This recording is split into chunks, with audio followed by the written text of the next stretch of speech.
Senyor pirotècnic, pot començar la super, hiper, mega mascletà. La gent es va fondre en una cridòria boja, al mateix temps que dos trons anunciadors van donar pas a l'inici de l'espectacle. La mascletà es va encendre seguint una partitura, amb explosions bellament sincronitzades que anaven preguntant-se i responent-se a banda i banda de la plaça. Amb cada tro, la gent notava cada múscul, os i òrgan del seu cos.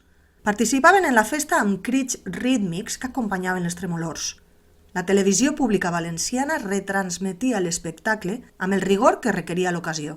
Es combinaven detalls dels canons disparant pólvora amb grans plans aeris que mostraven una plaça ja col·lapsada pel fum. No podien faltar els rostres de les autoritats al balcó. L'alcaldessa tenia una expressió triomfal i contemplava satisfeta el show, com si prevera un vot més per cada nou tro que sonava.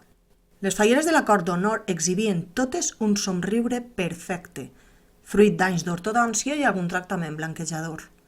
Algunes d'elles estaven visiblement emocionades i no ocultaven la lluentor dels seus globus oculars. Només una de les falleres vivia l'espectacle amb cert escepticisme. Tot i ser la primera vegada que s'encenia una muntanya de pólvora d'aquelles dimensions, ella tenia una curiosa sensació de déjà vu. No estava segura de si això era un error del cervell o si en realitat hi havia estat allà en una altra vida. Mentre reflexionava sobre les possibilitats de la reencarnació, la fallera va recordar tres coses: una ventada, una explosió i un dolor letal al pit. Així havia mort ella, i així tornaria a morir aquell dia de Sant Josep a les 2:10 del migdia.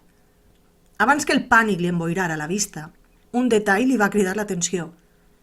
L'edifici de correus de la plaça de l'Ajuntament marcava les 3 de la vesprada en el rellotge. Inusualment, aquella mascletà no havia començat a les 2, sinó a les 3. Havia tornat realment al passat? Havia aprofitat l'alcaldessa els efectes de la poció d'orxata per a endarrerir una hora l'espectacle? Volia evitar així la ventada que havia provocat la terrible mort i, sobretot, la pèrdua de la perruca davant de tots els valencians? La fallera va mirar de reüll l'alcaldessa. I va notar que la política es tocava inquieta el cabell. Tot seguit va percebre que la líder del consistori li dirigia una mirada desconfiada. Aquelles pupil·les li van confirmar que les seues sospites eren certes. Però per què ella mateixa també recordava el viatge en el temps? Per què la fallera no ho havia oblidat? I llavors, quan el terratrèmol aeri ja s'iniciava, va recordar una frase de la llegenda de l'orxata. Beveu fins a l'última gota d'esta llet vegetal. Esta poció té un poder extraordinari que vos ajudarà en allò que vos proposeu. L'alcaldessa havia begut la poció d'orxata utilitzant un fartó, però ni tan sols el més esponjós dels brioixos podria absorbir fins a l'última gota d'aquella llet vegetal. Per tant, la beguda màgica havia fet els seus efectes, però només de manera parcial. El públic va embogir. La super, hiper, mega mascletà havia acabat. El soroll dels aplaudiments i els càntics enaltint l'alcaldessa la van despertar de les seues reflexions. La televisió pública mostrava un primer pla de la batllessa saludant el poble, orgullosa d'un altre gran espectacle que acontentava els seus votants. La fallera, però, no estava disposada que tot continuara igual. Havia d'aconseguir que la gent obrira els ulls, destapant mentides i manipulacions. Va desplaçar-se per darrere del balcó i, quan la posició li ho va permetre, va estirar amb força el cabell de l'alcaldessa. Es va quedar amb la perruca a la mà, però la batllessa no va notar res, abduïda amb placidesa dels aplaudiments que continuaven ressonant a la plaça.